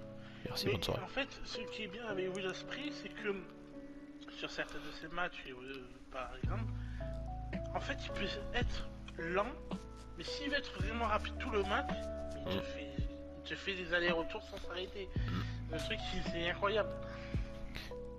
Là, il a été une rapide. Ah ouais, mais le mec, il est puissant, il est technique, c'est un high flyer, il est incroyable, c'est un catcheur complet, quoi, il sait tout faire. Et le cardio qu'il a aussi, il est Oh incroyable. non, mais lui, c'est pas le cardio qui lui fait mal, c'est lui qui fait mal au cardio. Hein. C'est la machine qui casse avant lui, tu vois. Mais pour revenir sur Orange Cassidy, il y a quand même un truc que je trouvais génial. C'est qu'à chaque fois qu'il y avait une tentative de tomber, quand il voulait faire ses finishers, un truc comme ça, à chaque tentative de tomber de Cassidy sur Ospreay, le public était toujours encore derrière lui. Et en vrai, même s'il aurait gagné ne serait-ce que par roll-up ou tout comme ça, le public aurait été dingue. Il aurait explosé. Ah oui, oui. Il aurait explosé. Mais quel match! Si vous en avez un à regarder pendant la soirée, c'est celui-là. C'est celui-là, oui, largement. Quelle dinguerie, les enchaînements à la fin, ça va vite et tout. Orange Cassidy, il se dégage des fois à des comptes, le public sur la putain, incroyable comment il fait pour se dégager. Même Ospreay, à un moment il se dit putain, mais ce guignol, mais comment il fait? Qu'est-ce qu'il faut que je fasse pour le battre, quoi? Alors, ça, c'est la phrase classique qu'on dit, c'est qu'est-ce qu'il faut que je fasse pour le battre. Alors, c'est très bien que bon, voilà, quoi. Mais c'était trop Mais bien. surtout que le mec, des fois, il code avec les mains dans les poches, tranquille. Ouais. Ah ouais, mais il est génial, Orange Cassidy. Là, il a vraiment un personnage. Il a vraiment. Ah ouais. Il s'est créé un personnage qui lui va parfaitement à lui. C'est ça. Alors après, victoire de Will Ospreay, j'ai envie de dire oui, logique respectée. C'est sûr qu'il allait gagner, c'est normal. Bah oui. Ça restait un adversaire pour Forbidden Door. Mais là, en vrai, c'est pareil. On retourne sur ce qu'on disait tout à l'heure pour FTR. c'était que tous les gens qui pensaient qu'Orange Cassidy c'est juste un guignol qui met des lunettes et les mains dans les poches et qui arrive à faire 2-3 moves les mains dans les poches, les gens se sont rendus compte que il gère au niveau de l'endurance et il est vraiment trop fort dans le ring. Ah oui. Pareil, c'est comme les Evil le Brequin, c'est un sniper. Tu vois arriver, tu dis hop, c'est lui, il fait ça, ouais, bon, ok. Et quand tu le vois dans le ring, tu dis putain, Orange Cassidy, il est trop bien. Et je me demande si c'est pas le match, je me demande si c'est pas le match que j'ai le plus apprécié dans la soirée. Moi aussi. J'en ai un deuxième. Je pense que j'ai quasiment tout aimé dans la carte. Mais là, En fait, quand la même. carte elle est pas mauvaise, donc tout est bon. Ah en fait. non, oui, là oui. En fait, tous les matchs, tu les apprécies d'une manière ou d'une autre. Ah ouais, à différents niveaux, c'est sûr, mais t'es Voilà. trop bien. Donc 16 minutes 43 de match, et comme je disais, noté 9-14 sur Cage Match. C'est le meilleur match pour Cage Match. C'est beau. Et puis bon, j'ai le sourire qui monte parce que je sais ce qui s'est passé après et on va en parler tout de suite. J'ai même pas parlé, c'est monté tout seul au visage. Donc victoire de Will Ospreay, donc qui bat Orange Cassidy clean, tranquille, voilà, avec un move encore à la fin incroyable. Avec son c'était pas son Stormbreaker, je crois son finish, je sais pas si c'était avec ça qu'il a gagné ou pas, enfin bref, il a gagné clean. Donc à la fin, les Will Ospreay et ses deux copains, dont j'ai oublié le nom, vous me les rappellerez, de United Empire, qui s'en prennent à Orange Cassidy malgré l'intervention de deux des potes à Orange Cassidy qui sont... j'ai oublié son nom pareil, désolé, excusez-moi, j'ai un trou de mémoire. J'ai un trou de mémoire parce que même si eux ça suffit pas, on envoie qui pour aller les aider? Et mais pas n'importe qui. Katsuyori Shibata. Oui. Katsuyori Shibata, le mec qui rentre avec la meilleure musique d'entrée de l'histoire. La musique d'entrée de Katsuyori Shibata, c'est du bonheur. Je vais me la télécharger, je vais la mettre en sonnerie de réveil le matin. Katsuyori Shibata, il est sur un ring AEW. La légende. Katsuyori Shibata, je l'ai vu. Je crois que mon sourire était tellement grand que j'allais me défigurer la tronche. Et je te jure, sans déconner, j'ai pas pleuré. Mais en vrai, j'étais tellement heureux de voir Katsuyori Shibata. Ça m'a rappelé tellement de souvenirs chez New Japan, à l'époque où j'en parlais pas encore sur YouTube. Notamment les tournois qu'il a pu faire. Son match contre Okada, son match contre Ishii, son match contre Bad Luck Fale. Incroyable. Katsuyori Shibata, il est là. Et là, c'était un truc de dingue. Le public, il a explosé. Là, c'est le public a pété. L'arène, elle a... Je sais pas. C'est explosion atomique dans l'arène. Katsuyori Shibata, il est chez AEW. Enfin, il est chez AEW. Il est sur un ring AEW. C'est que au Japon, ils font un match retour. Shibata Ospreay. Non, Orange Cassidy avec Shibata en tag team contre Will Ospreay et un de ses potes à lui. Alors oui, mais d'un autre côté, quand moi je vois ça, je veux voir du Shibata Will Ospreay. Je sais que c'est déjà arrivé il y a longtemps. Mais là, maintenant, il faut nous faire un Shibata Will Ospreay. Avec Ospreay qui a pris un peu plus de niveau. Oh là là là là, Shibata Will Ospreay. Mais là, je crois qu'on fait une preview, mais juste pour ce match, quoi. C'est tout. La vidéo elle va durer 1 heure, mais juste pour... On va parler de rien d'autre, juste Shibata Will Ospreay. Je l'ai revu cet extrait sur YouTube, même sur Insta et tout, ça passe un peu. Mais je le revois encore, je m'écoute avec le casque ou mes écouteurs avec le son à fond. Il y a eu Katsuyori Shibata dans un show AEW. Merci à tous. Et rien que pour ça, c'est bon, je veux pas savoir. Je l'ai noté en majuscule, j'ai marqué Katsuyori Shibata. Et ça c'est pareil, annoncé par un japonais. Et après, qu'est-ce que j'ai noté après? Bah Shibata avec Cassidy.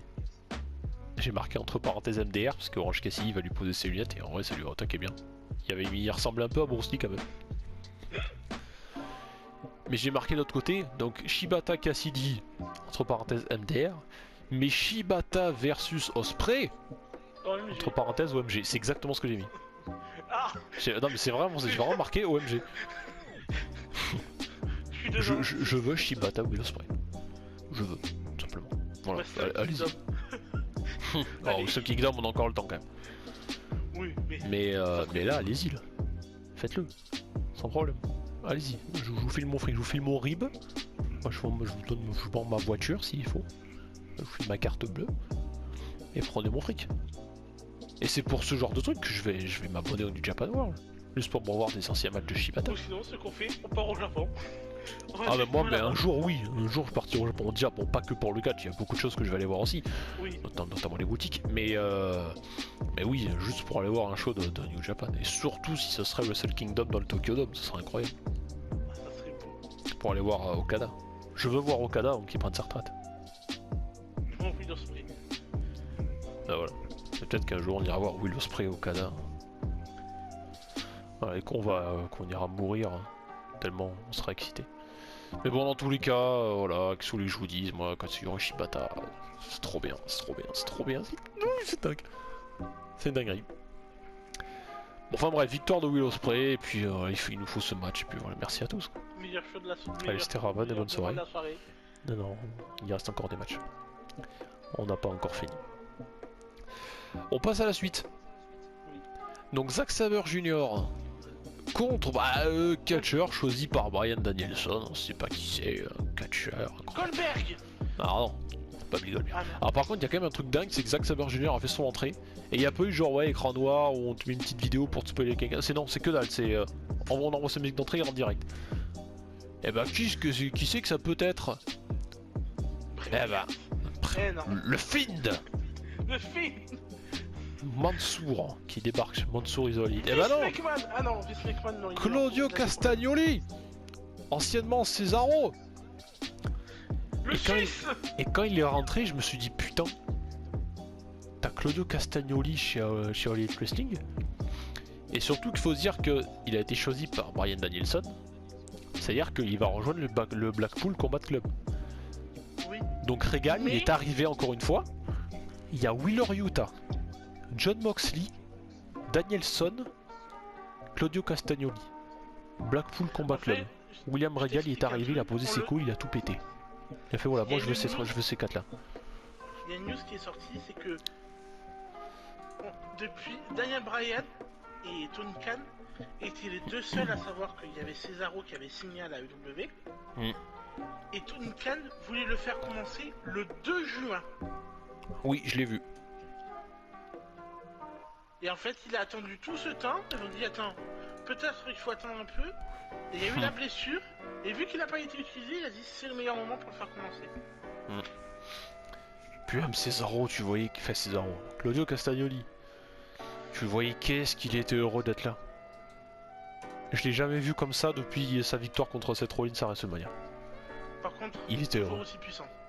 Ah, c'est un monstre, c'est un monstre Cesaro. C'est pas pour rien qu'on l'appelle le Superman suisse. Hein. Voilà. Ah ouais, non mais dingue. Une dinguerie. Ça fait plaisir de le revoir. Voilà, donc t'as, pour ce que je disais, voilà, Claudio Castagnoli dans le Blackpool Combat Club, voilà, Regal, il arrive, il pose ses balls. Le mec il prend 4 mecs. Yuta, Moxley, Danielson, Claudio Castagnoli, oh bordel. Un prometteur, un barjo, un technicien et un Superman. Attends, une équipe comme ça, tu la mets contre qui réellement? Non mais là, Blood and Guts, là c'est demain soir du coup. Et...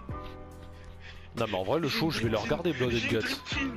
Face à ça, même s'ils s'entendent pas, c'est pas grave.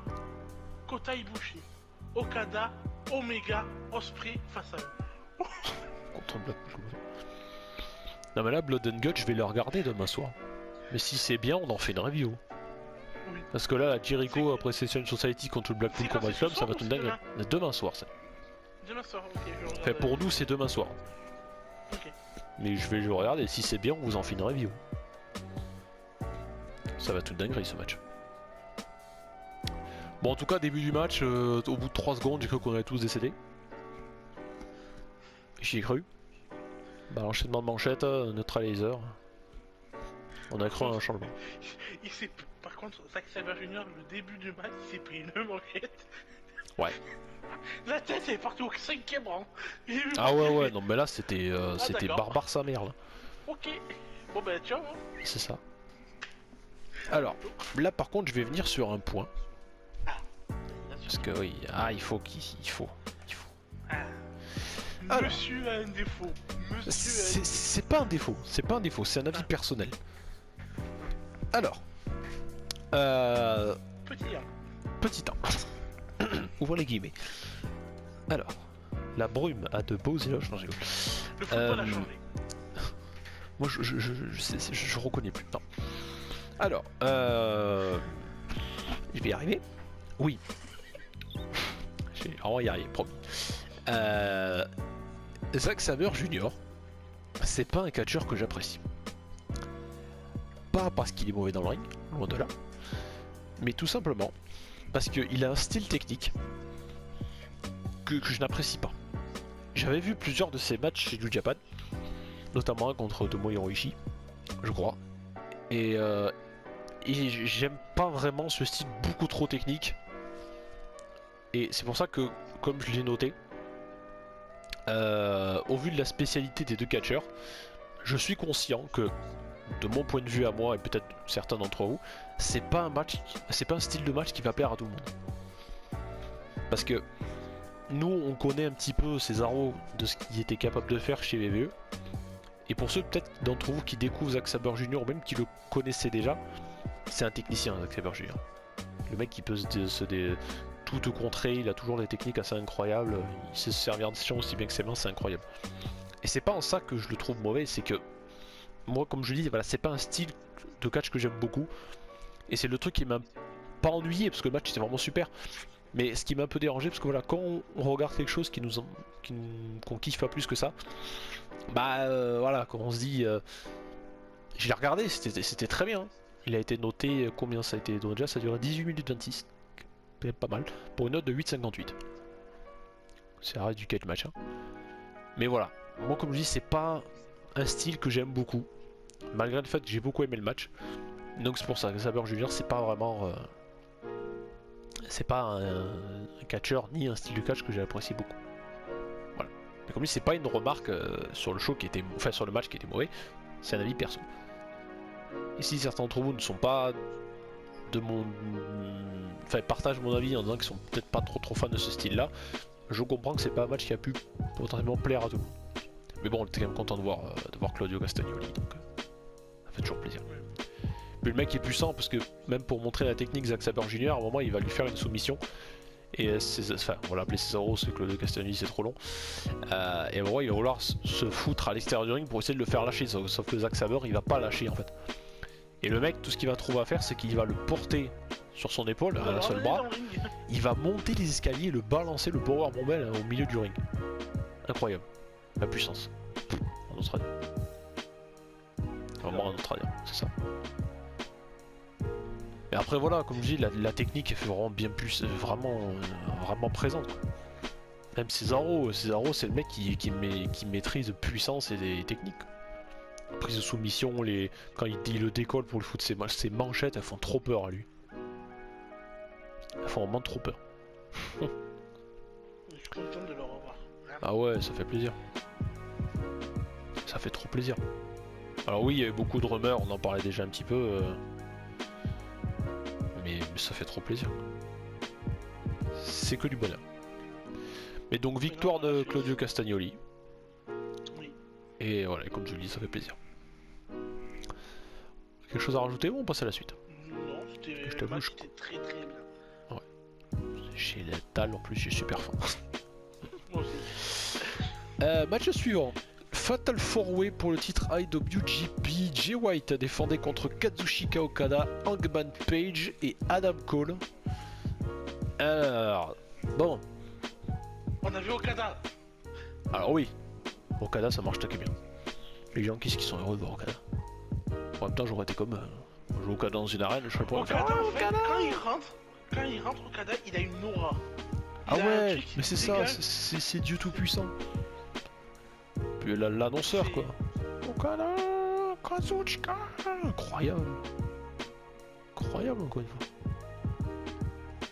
L'annonceur japonais quoi. Alors oui, un truc un peu gênant, qui était un petit peu chiant. Heureusement ça a changé un peu après, c'est que le match c'était du 2v1v1. Jay White et Adam Cole, ça m'a un peu gêné de les voir ensemble. Parce que ça a un petit peu plombé, je trouve, le fait qu'on ait ce Fatal 4-Way.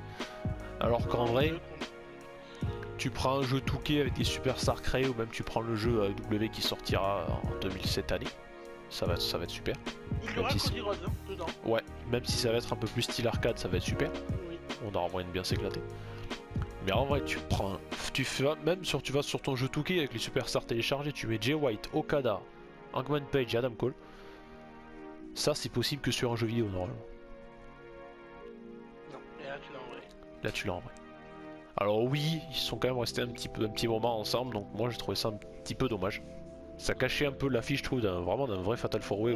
Si les deux, ils auraient pété un peu avant ce match, ça aurait pu être bien parce qu'on aurait vraiment eu un vrai Fatal 4-Way. Mais il y a un truc quand même incroyable qu'il faut qu'on parle avant même que le match commence. La cloche sonne, le public, ils sont chez des holy shit. Et ils ont raison, parce que comme je dis, ça, cette affiche, c'est possible que dans un jeu vidéo. C'est pas censé arriver en vrai. Dans tes rêves. C'est ça, ou dans tes rêves. Et c'est là que tu dis putain. Ah, c'est bon. Putain, ouais, c'est bon. Jay White, Okada, Hangman Page, Adam Cole sur le même ring. Voilà, et le match a pas commencé, le public est déjà fou. L'arène elle a explosé à ce moment. L'arène a vraiment tout pété. Mais mec, t'as quand même Okada sur le ring. Ouais. Ça, Okada Dans un ring AW. Dinguerie. Bon, après le match a commencé, donc voilà, comme on le disait, Jay White et Adam Cole ils se sont allés à l'extérieur, ils ont laissé Okada, Hangman Page se foutre un peu sur la tronche, ça n'a pas duré longtemps qu'ils sont revenus. Voilà, on a Jay White et Adam Cole qui s'en sont pris Hangman Page à l'extérieur, il a bouffé une souplex sur la rampe d'entrée. Bon, voilà. Bon, Jay White par contre, à un moment, il était projeté dans l'escalier. Le choc était quand même bien foutu, mais il a pas vendu. 3 secondes après, il est revenu dans le ring. J'étais là, ok, d'accord. Bon. Heureusement, ça a enfin pété un moment entre Adam Cole et Jay White. Il a pris un backstabber. Et puis finalement, pas tant que ça, parce qu'à un moment, ils ont été à 2 contre 2 à se foutre des bêtes chacun de leur côté. D'abord les gentils qui frappent, après les méchants. Ils se sont remis un peu à côté. Mais comme tu le disais tout à l'heure, Okada et le public il est fou. Ils sont fous d'Okada. Parce que là, c'est quand même, tu vois, quand même un des meilleurs, le meilleur catcheur japonais. Et puis, il y a un truc Okada qu'il faut souligner. Les dropkicks d'Okada. Ils sont toujours parfaits. Ah, mais c'est pas des dropkicks de chez mes vieux. Le mec, il te fait un dropkick, il te démonte. Il en a mis 2 assez costauds sur Adam Cole, 2 ou 3. Le dernier qu'il a mis, putain, mais Adam Cole, il était mort, quoi. Mais c'est toujours bien droit. Il est toujours droit. Mais c'est propre, tu sens que le dropkick qu'il te met, ça pourrait être son finisher, quoi, tellement c'est puissant, quoi. Non, mais c'est vrai. Oui. C'est dingue. C'est vraiment une dinguerie. Ça a duré combien de temps cette affaire? 21 minutes 05 pour une note de 7,59. Je pense que s'il n'est pas noté plus haut, c'est à cause de ça. C'est à cause de ce que j'ai dit tout à l'heure. Le fait qu'ils aient eu quand même du 2v1v1. Donc oui, voilà, comme je disais, le genre de match qu'on fait sur un jeu vidéo, qu'on voit jamais arriver en vrai. Alors oui, pas de changement de titre, rien de surprenant, sachant que Jay White a récupéré le titre sur Okada assez récemment. Par contre, le tombé final de Jay White sur Adam Cole, pas fini ça. Et d'ailleurs, Adam Cole, on va en parler, parce que le match s'est fini beaucoup plus rapidement, enfin beaucoup plus, non, c'est fini plus rapidement que prévu. Parce qu'apparemment, voilà, commotion cérébrale pour Adam Cole. Donc voilà, donc apparemment, on a essayé de finir le match comme on pouvait. Alors, est-ce qu'ils ont fait le tomber? Enfin, non, ça n'a rien à voir ce que je vais dire, mais moi en tout cas, le fait qu'il y ait eu ce tombé de Jay White sur Adam Cole, ça peut vouloir dire quelque chose. Sachant que là, il y a eu une petite trahison sur le match, donc ça va continuer. À voir la suite. Ouais, ça va voir la suite, comme tu dis. Exactement. Mais j'ai beaucoup aimé ce match. Ah oui, c'était bien. Surtout voir Okada, parce que quand même. Mais ouais, mais c'est normal, que le public soit dingue. C'est le public qui était là. Je pense pas que c'est des mecs qui peuvent se déplacer facilement au Japon. Et de voir Okada, moi si demain je vois Okada à Paris, à l'Accor Hotel ou un truc comme ça, oui, je serais comme un gamin. On va dire putain, il y a Okada quoi. Voilà. Chacun son truc. Il y a des gens qui rêvent de rencontrer des joueurs de foot, des rugbyman, des sportifs de haut niveau. Il y a beaucoup de gens que j'aimerais rencontrer, que j'admire à la télé. Hein. Bon, même si c'est plus en général des pilotes plus que des sportifs, même s'il y en a beaucoup que j'adore. Voilà. Notre délire ce serait de rencontrer Okada. Quoi. Et puis Will Ospreay, et puis tous les autres. Enfin bon. Donc voilà, 7,59. La note sur Cage Match pour un match 21 minutes 05. Victoire de Jay White qui conserve. Et on passe au main event. Oui. Main event 8,36 noté sur Cage Match pour une durée de 18 minutes 14. Jon Moxley contre Hiroshi Tanahashi pour définir un champion par intérim AEW. Et là on va devoir reparler de William Regal. Il a pas catché William Regal, ne vous inquiétez pas. Mais backstage, tu vois William Regal qui rentre avec Jon Moxley. Jon Moxley il a une tenue super simple mais trop bien. Et t'as William Regal quand il rentre en costard. Putain, la classe. Ah il est beau lui aussi. Il est beau. Il est très beau. Ah, il est très beau. Très oui. Incroyable. Puis cette affiche quoi. Puis j'ai envie de dire Moxley il a battu Minoru Suzuki. Il a battu Yuji Nagata. Il a battu Tanahashi. Quand tu regardes tous ces gros noms du cut japonais, tu dis prochaine étape c'est Okada. Il nous faut un Jon Moxley contre Kazuchika Okada. Mais là c'est pareil, faites le match, je signe, je vous file le pognon tout de suite là, y a pas de problème. Allez-y, prenez mon argent. Hypothéquer la maison c'est pas grave, je le fais, y a pas de problème. Non mais c'est vrai. Ah oui, là, mais Tous les plus grands noms là, il les a battus. Encore sûr, peut-être même que j'ai oublié. Mais là, il nous faut Okada Moxley. Ça va être incroyable. Match 5 étoiles. D'une tuerie. Il y a un gros truc que j'ai marqué. Je vais reprendre un titre. Hein. J'ai marqué sale catch et puis c'est tout. Tanahashi. The Ace. J'aurais bien aimé qu'il gagne le titre. Ouais, mais bon. Croyez pas trop quoi. Mais c'est le catch et puis c'est tout. Il y a eu un truc, une dinguerie. C'est qu'à un moment il y a eu un coup de l'accordage, mais de l'enfer. Mais d'une violence. De Moxley sur Tanahashi. Tanahashi s'est dégagé à 1. Le public était comme un dingue. L'arbitre il avait compté 1, il s'est dégagé plus. Oh, putain. Tanahashi. Hein? The Ace. C'est un monstre. Certes, il est. Quel âge il a Tanahashi? On va regarder. Il a pas 63 ans, ne vous inquiétez pas. Non, 45 ou 48, je sais plus. Alors, Hiroshi Tanahashi, The Ace, il a 46 ans. Alors, c'est quand même pas mal. Il a 46 ans. Hein. Ah ouais, pas 63. Pas l'âge de Sting. Mais à 46 ans, le Ace, sur celui qu'on surnomme vraiment The Ace. Putain, la classe. Incroyable. Alors moi mon dernier match que j'avais de Tanahashi c'était pour le dernier match de Kenny Omega chez New Japan où justement Hiroshi Tanahashi avait battu Kenny Omega dans un excellent match que je vous recommande. Et c'était top. Mais c'est pareil, le public est à fond derrière Tanahashi, à un moment ça chantait The Ace, incroyable.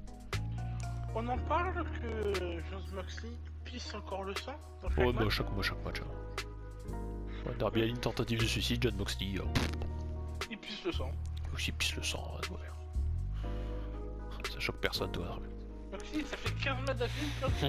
T'inquiète, pas grave. Il m'aurait pas beaucoup de sang, mais t'inquiète. Mais un match de dingue. Encore une fois. Mais le truc, c'est que des matchs comme ça, même si tu le regardes pas, si tu connais si tu connais un minimum les deux superstars qui s'affrontent, tu sais que ça va être une dinguerie. Franchement, je dis n'importe quoi.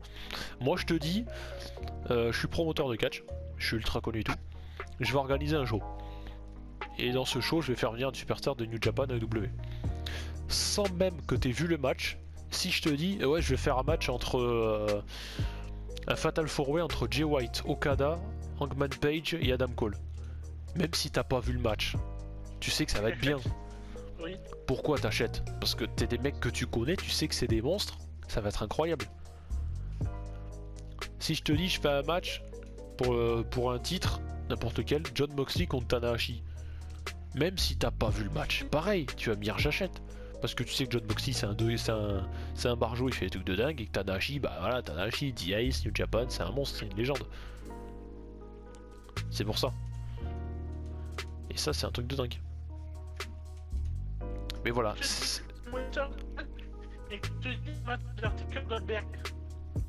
Ouais, non, bah voilà. Il y a quelques années, oui, mais pas maintenant. Donc bon. C'est pour ça, c'est le genre de pay-per-view que même si tu connais les superstars sans même les avoir vus, tu sais que ça va vendre. Parce que voilà, c'est des affiches de dingue. Tous les matchs qu'on a eu là, quasiment, c'est des dream matchs que tu pourrais pas voir ailleurs, ou alors qui étaient très peu probables d'arriver. Oui. Mais Moxley, tu le voyais, c'est les mecs qui voulaient affronter depuis qu'il avait quitté VVE, il en rêvait quoi. Tout comme Claudio Castagnoli, il était heureux d'être là, ça se voyait, même à la fin, tu le vois, quand il était en train de remonter la rampe d'entrée, il a dit remercier. Il était heureux. Et ça fait plaisir. Ça fait plaisir. Et quel show. Ah oui, d'ailleurs. Donc du coup sur Cage Match noté 9,31, notre moyenne. Avec le meilleur match de la soirée par rapport au show, on disait donc c'était Will Ospreay Orange Cassidy pour une note de 9,14. Et moi je pense que je serais quand même aussi d'accord avec eux. Surtout pour l'aftermatch. D'ailleurs en parlant d'aftermatch, on va en parler vite fait.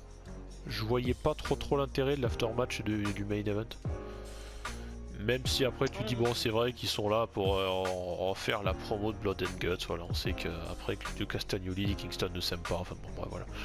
Mais je trouve ils l'ont vraiment forcé en disant n'oubliez pas Blood and Guts, c'est les mercredis, ça va être une dinguerie, Jericho Precision Society contre Black Combat Club, ça va être une dinguerie. Voilà, ils l'ont vraiment bien forcé dessus. Je trouve que c'était vraiment nécessaire pour la fin de match. Voilà, Serrage de Mante, Tanahashi, Moxley, c'était très bien et puis voilà. Enfin bon. C'est pour ça. Mais en tout cas, voilà, franchement, Blood and Guts pour nous, ce sera du coup demain soir. Alors, je pense pas que la vidéo sortira ce soir, c'est même sûr. Demain soir, je pense pas non plus, mais elle sortira cette semaine, promis. Même si c'est en fin de semaine, c'est pas très grave. Mais elle sortira cette semaine, promis. Même si elle sera très longue, voilà. Si on n'est pas sur les 2 heures, on doit pas en être trop loin, je pense. Du coup, si pour finir, si toi je devrais te dire un match que tu as le plus aimé. Ospreay Orange Cassidy. Ospreay, je pense qu'on en sera du même avis là-dessus. Et un que tu as un peu moins aimé, sans compter le match féminin. Le match le moins que j'ai aimé. Même si je sais que tu les as tous appréciés comme moi, mais un que tu as peut-être un poil moins aimé. Allez, le moins mal aimé, c'est pour le titre intercontinental. Oui, l'Atlantique. Voilà, l'Atlantique. Ok, ça marche. On n'a pas vu assez le. Comment il s'appelle celui qui sera Clark Connor. Clark Connor, voilà. Ok, bon, bah, c'est pas mal. Bah écoute, monsieur Vipé, on arrive au terme de cette vidéo. Donc merci de ta participation. Pour des shows comme ça fait vraiment plaisir. Puis comme vous le disiez, nous on se retrouve voilà, cette semaine pour cette vidéo qui sortira. Moi j'ai plein d'achats du moment à enregistrer, donc ça va arriver aussi. Sinon le prochain rendez-vous c'est semaine prochaine pour WWE Money in the Bank. Il y aura une preview cette fois-ci, promis. On fera une preview, là il n'y a pas eu de preview même si on devait la faire, mais voilà, question de temps, de timing, on n'a pas eu le temps. Mais il y aura une preview, il y aura une review. Et si les cartes du show Ring of Honor qu'on vous a annoncé dès le début ou du show New Japan est intéressante, on viendra faire d'autres vidéos là-dessus parce que nous ça nous fait plaisir d'en parler. Surtout si on fait d'autres fédérations, c'est encore plus cool. Voilà, merci à tous, n'hésitez pas à nous dire en commentaire le match que vous avez le plus kiffé, celui que vous avez le moins aimé, pourquoi, voilà, n'hésitez pas à nous contredire aussi tout en restant gentil, je le répète, le catch est subjectif donc je suis au courant que ça peut pas plaire à tout le monde mais voilà, restez sympathique. Et voilà, si vous avez envie de partager vos avis en commentaire sur le show, n'hésitez pas, l'espace commentaire est fait pour ça. Sinon vous avez tous les liens en description pour venir nous suivre, même si vous avez tous nos arrobas et nos hashtags qui sont actuellement sur votre écran. Donc vous pouvez venir nous suivre sur tous les réseaux sociaux. On tient des comptes Twitter, on tient des comptes Instagram, on parle de musique pour Monsieur Vipé, on parle du vélo, du Tour de France. Donc comme vous le savez, pour ceux qui le suivent, ça va reprendre. Voilà, donc si vous kiffez le Tour de France, voilà, pour aller le suivre sur Instagram, ça s'appelle le Tour en jaune. Tu m'as dit que tu allais reprendre un peu plus le compte Instagram vu que ça va reprendre là d'ici quelques jours. Donc voilà, c'est un compte Instagram où il poste des photos de moments un peu marquants du Tour de France. Donc si ça vous intéresse, allez voir. Là, il y a Impact Sonore où pareil, ça parle un peu de musique, des images un peu marquantes de la musique. Le tour en jaune, le compte principal ViperX Omega, et puis voilà, moi c'est pareil, c'est @RavenARX. Il y a le compte 4 roues à moteur par où je mets pas mal de photos un peu de sport mécanique. Et donc voilà, c'est quand même pas mal. Et il y a Sensation Geek pareil où je poste souvent des affiches de films, de comics et tout, donc n'hésitez pas. Si vous avez des préférences, vous avez des comptes Instagram qui sont un peu pour tout ça. Voilà, merci Monsieur Vipé, et nous on se retrouve très bientôt pour des prochaines vidéos pour parler de catch, de trucs de geek ou quoi que ce soit d'autre. Allez, on vous fait plein de gros bisous et à très bientôt pour de prochaines vidéos. Salut, ciao. Salut.